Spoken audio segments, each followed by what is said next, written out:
Bienvenidos al repaso de la lección número 8. El título de esta lección es El cumplimiento de las profecías del Antiguo Testamento. El versículo para memorizar en esta semana se encuentra en Juan 5:36. Pero yo tengo un testimonio mayor que el de Juan, las mismas obras que el Padre me encomendó realizar, esas mismas obras que hago, testifican que el Padre me envió. En esta semana comienzo hablándote acerca de la importancia de dos palabras que aparecen en este versículo, la palabra testimonio y el verbo testificar o dar testimonio. La palabra testimonio aparece 4 veces en el capítulo 5 y la palabra testificar aparece 7 veces también en este mismo capítulo 5. El capítulo 5 de Juan está lleno de terminología o de lenguaje forense. Se está hablando de un juicio. De hecho, en Juan 5 encontramos versículos que a algunos cristianos muy sinceros les gusta citar, les gusta traer a colación cuando se habla acerca del concepto del juicio, para explicar, de acuerdo a su interpretación, que el juicio investigador no es necesario, no existe, porque Jesús habló de un juicio presente. Sí, Jesús habla de ese juicio presente, pero el resto de la Biblia también habla acerca del juicio investigador. En este caso no entraremos en detalles sobre ese tema, pero sí quiero enfatizar que Juan 5 habla mucho del juicio. Y siendo que la lección de esta semana nos habla de los vínculos, de las relaciones que hay entre el Evangelio de Juan y el Antiguo Testamento, especialmente con profetas del Antiguo Testamento, es importante saber que hay varios especialistas que concuerdan que el libro de Isaías está muy citado o es muy citado en el Evangelio de Juan, y que los mensajes de juicio de Isaías también de alguna forma están presentes en el Evangelio de Juan, y el capítulo 5 no sería la excepción. Por eso es importante notar que el versículo 37, aunque ya no es parte del versículo para memorizar, obviamente, nos dice algo importante acerca de esta conexión entre el Antiguo Testamento y el Evangelio de Juan. Dice Juan 5:37, también el Padre que me envió ha dado testimonio de mí. Nunca habéis oído su voz, ni habéis visto su aspecto. En primer lugar, otra vez el verbo dar testimonio, que se encuentra en tiempo perfecto. Esto significa que la acción se realizó, pero sus resultados continúan. Dios ha dado testimonio desde hace tiempo acerca de quién es Cristo, el que ha sido enviado precisamente por el Padre. Y ese testimonio sigue vigente, sigue teniendo efecto. Que la gente no lo acepte o no lo entienda o no lo quiera creer es otra cosa. Pero el testimonio sigue siendo veraz.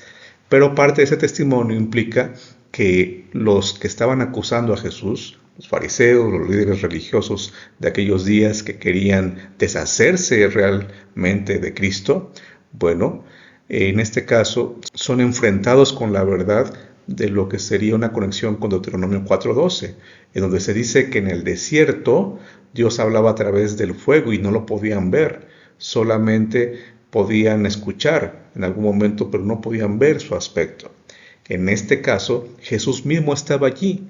Ahora que tenían la oportunidad de verlo, ¿se acuerdan lo que le dijo a nuestros discípulos? El que me ha visto a mí, ha visto al Padre.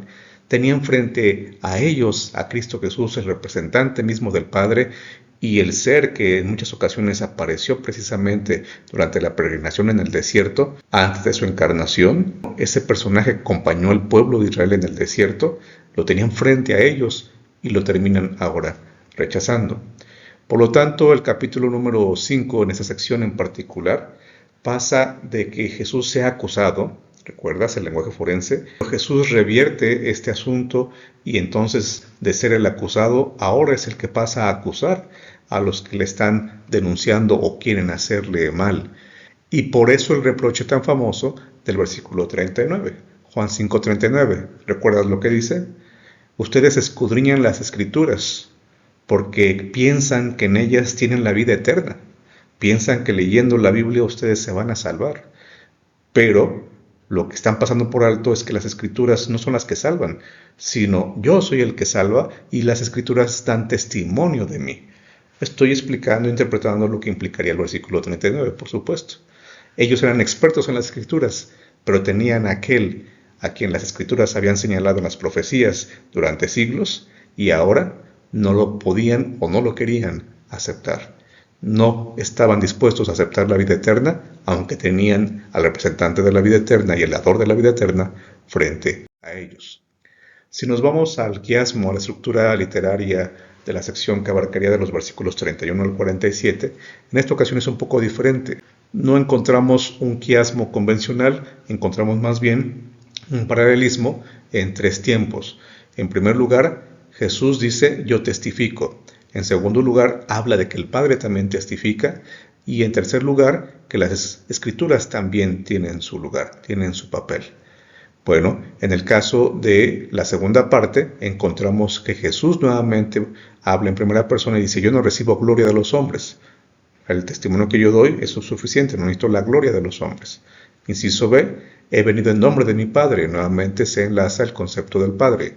Y el inciso C se repite en cuanto a concepto, en cuanto a idea, en hablar de los escritos de Moisés, que equivaldría a las escrituras de Juan 5:39. Si ustedes no creen en los escritos de Moisés que hablaban de mí, no los entienden precisamente anunciándome a mí, es obvio que entonces tampoco entienden el resto de las escrituras. No les está sirviendo de nada conocer las escrituras. En este juicio, Cristo no está solo. Cristo también recibe la ayuda y el apoyo del testimonio del mismo Padre. Y recuerda que también en Deuteronomio se habla de que para que un juicio tuviera validez, se requería por lo menos de 2 testimonios. Y Juan presenta aquí, en el capítulo 5, a Jesús siendo su propio testigo, pero también a otro testigo estrella, que es su propio Padre. 2 testigos poderosos. El juicio está en marcha. El juicio en contra de aquellos que están acusando a Jesús, aquellos que quieren hacerle daño, está en marcha. No se trata de saber las Escrituras, no se trata de saber mucho acerca de Moisés, se trata de escuchar al Padre, se trata de hacerle caso al Hijo.